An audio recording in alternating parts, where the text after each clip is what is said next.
جیسے یہ 2 انگلیاں، اپنا مال خرچ کرو، ایک حصہ اپنے گھر والوں کے لیے رکھا۔ گھر والوں کے لیے کیا چھوڑا ہے کہ پروانے کو چراغ ہے، بلبل کو پھول بس، صدیق کے لیے ہے خدا کا رسول بس۔ بیت المال سے کچھ وظیفہ لیا۔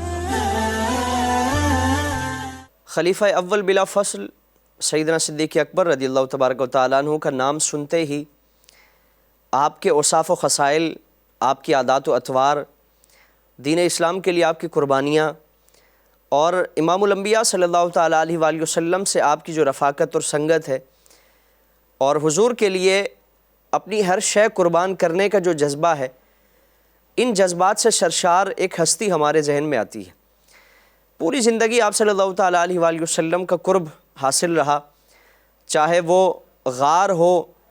وہ بدر ہو، وہ احد ہو، یا وہ بعد از وصال مزار مبارک ہو۔ آپ صلی اللہ تعالیٰ علیہ وآلہ وسلم نے آج تک اپنے صدیق کو اپنے آپ سے جدا نہیں فرمایا، اور کل قیامت میں بھی آپ صلی اللہ تعالیٰ علیہ وآلہ وسلم نے فرمایا کہ میں اور ابو بکر ایسے ہوں گے جیسے یہ 2 انگلیاں ہیں۔ آپ کی شخصیت میں جہاں دیگر اوصاف و خصائل ہیں، اسی کے ساتھ ساتھ آپ کی سخاوت اور اللہ کی راہ میں خرچ کرنے کا آپ کا جو جذبہ ہے، یہ ہمیں انتہا درجے کا نظر آتا ہے۔ غزوہ تبوک کے موقع پر امام الانبیاء صلی اللہ تعالیٰ علیہ وآلہ وسلم نے صحابہ اکرام سے فرمایا کہ تم اپنے مال کے ذریعے اللہ کے دین کی خدمت کرو، اور اللہ کے دین کی سربلندی کے لیے، جہاد فی سبیل اللہ کے لیے، اور مسلمانوں کے جملہ معاملات کے لیے اپنا مال خرچ کرو۔ تمام صحابہ اکرام اپنی اپنی حیثیت اور وسعت کے مطابق اپنا مال لے کر حضور کی بارگاہ میں حاضر ہوئے۔ حضرت عمر فاروق رضی اللہ تبارک و تعالیٰ عنہ، جو حضور کے جلیل القدر صحابی ہیں، اور صحابہ اکرام میں ایک دوڑ رہتی تھی کہ کسی طور پر نیکیوں میں ایک دوسرے سے سبقت اختیار کرے۔ اب اسی ارادے کے ساتھ آپ نے یہ تہیہ کیا کہ آج موقع ہے، اور میں کسی بھی طور پر صدیق اکبر سے آگے بڑھنے کی کوشش کروں گا، ان سے زیادہ مال حضور کی بارگاہ میں پیش کرنے کی کوشش کروں گا۔ قرآن کریم میں بھی اسی کا تقاضا اور حکم فرمایا گیا کہ فاستبقوا الخیرات، نیکیوں میں تم ایک دوسرے سے سبقت اختیار کرو۔ تم مال و دولت میں، اپنا مکان بہترین بنانے میں، گاڑی اچھی لینے میں، اور ایک دوسرے سے لباس پوشاک میں، دیگر معاملات میں سبقت کے لیے تم دوڑ نہ کرو، بلکہ اصل جو دوڑ ہونی چاہیے، اصل جو مقابلہ ہونا چاہیے، وہ خیرات کے معاملے میں، نیکیوں کے معاملے میں ہونا چاہیے کہ تمہارا کوئی بھائی اگر نیکی کرتا ہے، تم کوشش کرو کہ تم اس سے بڑھ کر، اس سے زیادہ کثیر تعداد میں نیکیاں کرو۔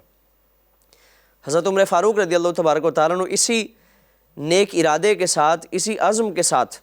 اپنے گھر کا سارا مال، اس کے 2 حصے فرمائے، ایک حصہ اپنے گھر والوں کے لیے رکھا اور دوسرا حصہ حضور کی بارگاہ میں پیش کر دیا۔ حضور نے فرمایا کہ ابو بکر، اے عمر، تم گھر والوں کے لیے کیا چھوڑ کے آئے ہو؟ عرض کی یا رسول اللہ صلی اللہ تعالیٰ علیہ وآلہ وسلم، میں اپنے گھر والوں کے لیے آدھا مال چھوڑ کر آدھا مال آپ کی بارگاہ میں حاضر کرنے کے لیے، یا رسول اللہ، پیش کرنے کے لیے لایا ہوں۔ آپ صلی اللہ تعالیٰ علیہ وسلم نے قبول فرمایا، دعائیں دی۔ کچھ دیر بعد سیدنا صدیق اکبر ایک کثیر مال کے ساتھ حضور کی بارگاہ میں حاضر ہوتے۔ امام الانبیاء صلی اللہ تعالیٰ علیہ وسلم کی بارگاہ میں حاضر ہو کر وہ اپنا مال پیش کرتے ہیں۔ حضور نے فرمایا کہ ابو بکر، گھر والوں کے لیے کیا چھوڑا ہے؟ اتنا کثیر تعداد میں یہ مال و دولت کے تم انبار لے کر حاضر ہوئے ہو، گھر والوں کے لیے کیا چھوڑا ہے؟ عرض کی یا رسول اللہ صلی اللہ تعالیٰ علیہ وآلہ وسلم، گھر کا سارا مال آپ کی بارگاہ میں حاضر کر دیا ہے۔ یا رسول اللہ، میرے گھر والوں کے لیے اللہ اور اللہ کے رسول صلی اللہ تعالیٰ علیہ وآلہ وسلم ہی کافی۔ علامہ اقبال علیہ الرحمہ نے اس پورے واقعے کی بڑی خوبصورت الفاظ میں منظر کشی فرمائی کہ پروانے کو چراغ ہے، بلبل کو پھول بس، صدیق کے لیے ہے خدا کا رسول بس۔ یعنی اپنے گھر والوں کے لیے اللہ ہی کافی ہے، اللہ کے رسول صلی اللہ علیہ وسلم ہی کافی ہے۔ اگر اللہ کی رضا حاصل ہو جائے، اللہ کی خوشنودی حاصل ہو جائے، رسول اللہ صلی اللہ علیہ وسلم کی رضامندی حاصل ہو جائے،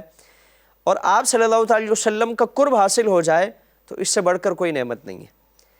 اور آپ نے اپنے دور خلافت میں بھی انتہائی دیانتداری کے ساتھ، انتہائی امانت داری کے ساتھ، اور اس منصب کے جو تقاضے ہیں اس کو پورا کرنے کی آپ نے کوشش فرمائی، اور پوری کائنات کے لیے آپ مشعل راہ بن گئے۔ آپ کا دور حکومت اس حوالے سے بھی منفرد ہے کہ آپ نے بعد میں آنے والوں کے لیے ایک راہ متعین فرما دی کہ اگر حکومت سنبھالی جائے، منصب اقتدار پر اگر کوئی شخص فائز ہو تو اس کا انداز کیا ہونا چاہیے، اس کا طور طریقہ کیسا ہونا چاہیے۔ آپ نے وصال کے وقت سیدہ عائشہ صدیقہ رضی اللہ تبارک و تعالیٰ عنہ، جو آپ کی لخت جگر ہے، ام المومنین ہیں، آپ کو بلا کر فرمائے کہ بیٹی، میں نے اپنی زندگی میں بیت المال سے اس منصب پر فائز ہونے کی وجہ سے کچھ وظیفہ لیا ہے، میں یہ نہیں چاہتا کہ میں اللہ کی بارگاہ میں حاضر ہوں تو اللہ کی بارگاہ سے فرمایا جائے کہ تم مسلمانوں کی خدمت پر مامور تھے، تم نے دنیا میں اس کا صلہ لے لیا، اب آخرت میں اس کا کوئی صلہ نہیں ہے۔ تو فرمایا کہ میں چاہتا ہوں کہ میں نے جتنا بھی کام کیا ہے، مسلمانوں کی جتنی بھی خدمت کی ہے، اس کا صلہ میں اللہ کی بارگاہ سے پاؤں۔ چنانچہ میں نے اس دور حکومت میں، یعنی 2.25 سال یا 2.5 سال، اس